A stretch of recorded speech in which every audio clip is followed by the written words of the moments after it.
నమస్తే friends, welcome back to Krishna's kitchens and vlogs. ఈరోజు video వచ్చేసి 2 రకాల రోటి పచ్చళ్ళండి. చాలా ఈజీగా సింపుల్గా చేసుకోవచ్చు. టేస్ట్కు చాలా బాగుంటుంది. ఈ పచ్చళ్ళు దోశలలో కానీ, ఇడ్లీలలో కానీ, రైస్లలోకైనా, చపాతీలలోకైనా, ఇందులోకైనా చాలా బాగుంటుందండి. టేస్ట్ అయితే సూపర్గా ఉంటుంది. ఇప్పుడు ఈ పచ్చడి ఎలా తయారు చేయాలో చూద్దాం. ముందుగా చింతకాయ పచ్చడి తయారు చేసుకుందాం. దానికోసం స్టవ్ మీద ఒక బాండి పెట్టుకొని బాగా వేడైన తర్వాత ఒక కప్పు పల్లీలు వేసుకోవాలండి. పల్లీలు మంచి కలర్ వచ్చేంత వరకు వేయించుకోవాలి. చిన్న మంట మీద మాత్రమే వేయించుకోవాలండి. చూడండి, మంచి కలర్ వచ్చేంత వరకు వేయించి పక్కన పెట్టేసుకోవాలి. ఇప్పుడు మన కారంకి తగ్గట్టు పచ్చిమిర్చి తీసుకోవాలి. ఒక చిన్నవి ఒక 2 ఉల్లిపాయలండి. మీకు స్పైసీనెస్ ఎక్కువ కావాలంటే ఒక 10 నుంచి 15 తీసుకోండి, లేదంటే కొంచెం తక్కువ తీసుకోండి. ఇప్పుడు స్టవ్ మీద ఒక బాండి పెట్టుకొని 1 టేబుల్ స్పూన్ ఆయిల్ వేసుకోవాలి. ఇప్పుడు మనం కట్ చేసి పెట్టుకున్న ఆనియన్స్, పచ్చిమిర్చి వేసుకొని ఇవి బాగా ఫ్రై చేసుకోవాలండి. మంచి కలర్ వచ్చేంత వరకు ఫ్రై చేసుకోవాలి.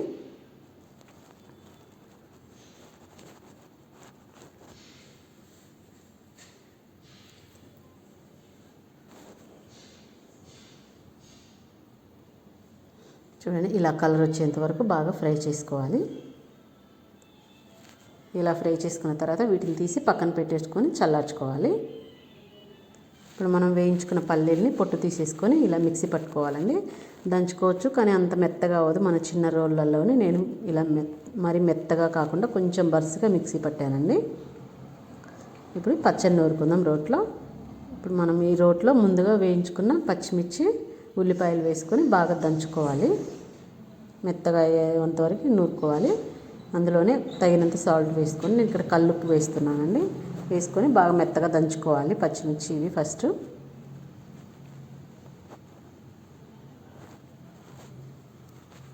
ఈ మిక్సీ అయినా వేసుకోవచ్చండి. రోట్లో నూరుకుంటేనే టేస్ట్ బాగుంటుంది, లేదంటే మిక్సీలో అయినా వేసుకోవచ్చు. ఇప్పుడు 4-5 వెల్లుల్లి రెబ్బలు వేసుకోవాలి అందులోనే. ఇలా వేసుకున్న తర్వాత ఇందులో మనము పులుపు కోసం చింతపండు ఏం వాడమండి, చింతకాయ తొక్కు వాడుతున్నా. ఇందులో నేను 1 టేబుల్ స్పూన్ చింతకాయ తొక్కు వేసుకొని బాగా నూరుకోవాలి. ఇది కూడా ఇప్పుడు మిక్సీ పట్టి పెట్టుకున్న పల్లీల పొడి వేసుకొని ఇది కూడా బాగా మొత్తం మిక్స్ అయ్యేలాగా, మంచిగా కలిసేలాగా బాగా దంచుకోవాలి. బాగా మెత్తగా నూరుకోవాలండి. ఇప్పుడు ఇందులో తగినన్ని వాటర్ వేసుకోవాలి. మనకు వాటర్ ఎంత కావాలో, మరి జారుగా కావాలంటే కొంచెం ఎక్కువ వేసుకోండి, కొంచెం గట్టిగా ఉండేలా కావాలంటే కొంచెం తక్కువ వేసుకొని బాగా మొత్తం కలిసేలాగా నూరుకోవాలి. చింతకాయ తొక్కు మన పులుపుకు తగ్గట్టు వేసుకోవాలండి. చింతకాయ తొక్కు వేసుకోవడం వల్ల ఈ పచ్చడి టేస్ట్ అయితే చాలా బాగుంటుంది. ఈ దోశలలో కూడా చాలా బాగుంటుందండి ఇలా చేసుకుంటే. ఇప్పుడు మనం సాల్ట్ అన్నీ సరిపోయినాయి లేదా ఒకసారి చూసుకొని తీసేసుకోవడమే. ఇంకా బాగా మొత్తం ఇలా నూరుకొని ఒక బౌల్లోకి తీసుకోవాలి మొత్తం. ఇంకా మీకు కొంచెం జారుకు కావాలంటే వాటర్ వేసుకొని, లేదు గట్టిగా కావాలంటే ఇంకొంచెం వాటర్ తగ్గించుకోవచ్చండి. ఇది ఫ్రిడ్జ్లో ఉంటే ఒక 5-6 డేస్ నిల్వ ఉంటుందండి. ఫ్రిడ్జ్లో పెట్టుకుంటే చాలా బాగుంటుంది. ఇప్పుడు దీన్ని పోపు పెట్టుకుందాం. స్టవ్ మీద ఒక బాండి పెట్టుకొని 1 టేబుల్ స్పూన్ ఆయిల్ వేసుకోవాలి.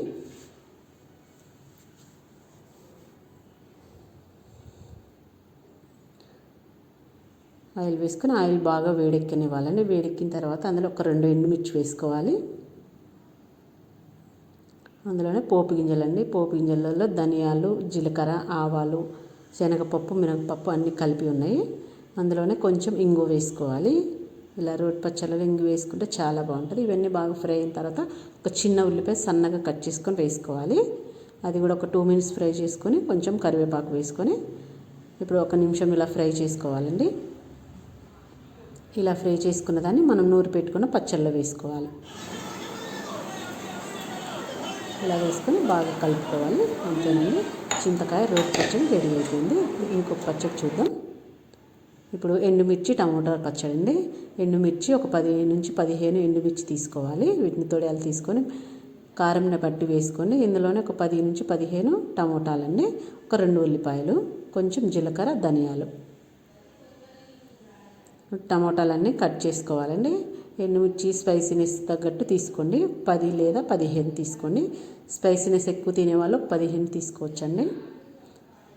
ఇలా తీసుకొని టమోటాలన్నీ బాగా సన్నగా కట్ చేసుకోవాలి. లావు టమోటాలు అయితే 4 ముక్కలు చేసుకోండి, చిన్నవి అయితే ఇలా 2 ముక్కలు చేసుకుంటే సరిపోయిద్దండి. ఉల్లిపాయలు కూడా ఒక 2 చిన్న సైజు 2 ఉల్లిపాయలు ఇలా పొడవు కట్ చేసుకోవాలి. ఇప్పుడు స్టవ్ మీద ఒక బాండి పెట్టుకొని 1 టేబుల్ స్పూన్ ఆయిల్ వేసుకొని ఫస్ట్ ఎండుమిర్చి వేయించుకోవాలండి. చిన్న మంట మీద మాత్రమే వేయించుకోవాలి. పెద్ద మంట పెడితే మొత్తం మాడిపోయింది, లోపల మళ్ళీ మనకు మిక్సీ పట్టేటప్పుడు మెత్తగా ఉంటాయండి.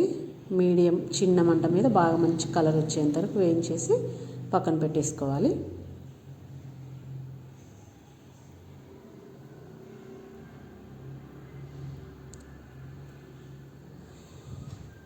ఇలా వేయించుకున్న తర్వాత అందులోనే ఇప్పుడు మనం ధనియాలు జీలకర్ర కూడా వేయించుకోవాలండి. ఒక 2 టేబుల్ స్పూన్లు ధనియాలు వేసుకోవాలి. 1 టేబుల్ స్పూన్ జీలకర్ర వేయించుకొని ఇవి కూడా మంచి కలర్ వచ్చేంత వరకు వేయించుకోవాలి. వేయించుకొని తీసి పక్కన పెట్టేసుకోవాలి.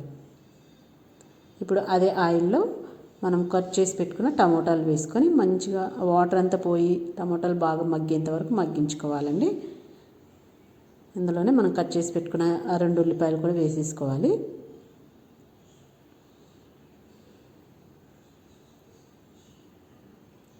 ఇప్పుడు మూత పెట్టుకొని బాగా మగ్గించుకోవాలండి. మనకు ఆ టమోటాలో ఉన్న వాటర్ అంతా పోయేంత వరకు మగ్గించుకోవాలి. చూడండి ఇలా మొత్తం మగ్గాలి, వాటర్ అంతా పోవాలండి. మొత్తం టమోటాలంతా వాటర్ అంతా పోయి డ్రై అయ్యేంత వరకు బాగా ఫ్రై చేసుకోవాలి. ఇలా ఫ్రై చేసుకున్న దాన్ని తీసి పక్కన పెట్టుకొని చల్లార్చుకోవాలి.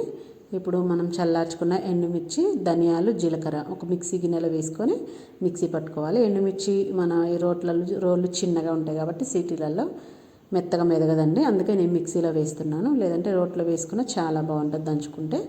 ఇప్పుడు తగినంత సాల్ట్ వేసుకొని దీన్ని బాగా మెత్తగా మిక్సీ పట్టుకోవాలి. ఇప్పుడు మనం అందులోనే టమోటాలు వేసి బాగా మెత్తగా మిక్సీ పట్టుకోవాలండి. మిక్సీ వేసేటప్పుడు ఆపుకుంటూ తిప్పుతూ వేస్తే మనకు పర్ఫెక్ట్గా రోటి పచ్చలాగా వస్తుందండి. ఒకేసారి ఎక్కువ టైం తిప్పకుండా అలా తిప్పి ఇలా బంద్ చేయాలి. అలా అయితే మంచిగా మనకు ఇలా వస్తుంది, మెత్తగా అవ్వకుండా వస్తుందండి. ఇలా వేసుకున్న దాన్ని ఇప్పుడు పోపు పెట్టుకుందాం. స్టవ్ మీద బాండి పెట్టుకొని ఒక 2 టేబుల్ స్పూన్లు ఆయిల్ వేసుకోవాలి.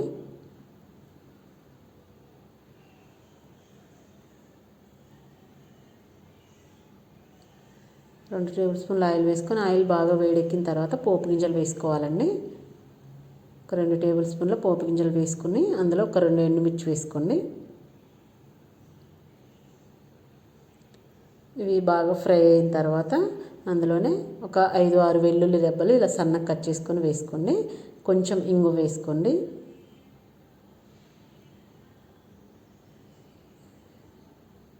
వెల్లుల్లి కూడా బాగా ఫ్రై అయిన తర్వాత ఒక చిన్న ఉల్లిపాయ ఇలా కట్ చేసుకోండి. రోటి పచ్చళ్ళల్లో ఉల్లిపాయలు ఇలా కట్ చేసుకొని వేసుకుంటే చాలా బాగుంటుందండి. అందులోనే కొంచెం కరివేపాకు వేసుకొని కొంచెం ఫ్రై చేసుకోవాలి. మరి ఎక్కువ ఫ్రై చేయక్కర్లేదండి, కొంచెం ఫ్రై చేసుకుంటే సరిపోద్ది.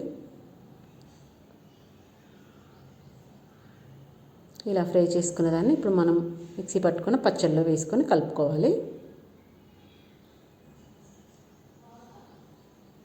ఇలా వేసి కలుపుకోవాలి.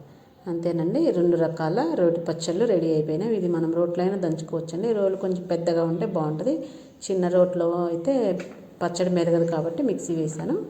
ఇలా 2 రకాల పచ్చళ్ళు చేసుకొని వేడి అన్నంలో నెయ్యి వేసుకొని తింటే సూపర్ టేస్ట్ ఉంటుందండి. ఇవి దోశలలోకి కూడా చాలా బాగుంటుంది. ఇడ్లీలలోకి దోశలలోకి చేసుకున్నా కానీ చాలా బాగుంటుంది. చపాతీలో అయినా చాలా బాగుంటుందండి. అంతేనండి, నా వీడియో నచ్చినట్టయితే ఒక లైక్ ఇవ్వండి. మీ ఫ్రెండ్స్కి రిలేటివ్స్కి షేర్ చేయండి. ఇంకొక వీడియోలో మళ్ళీ కలుద్దాం friends. Thank you for the watching.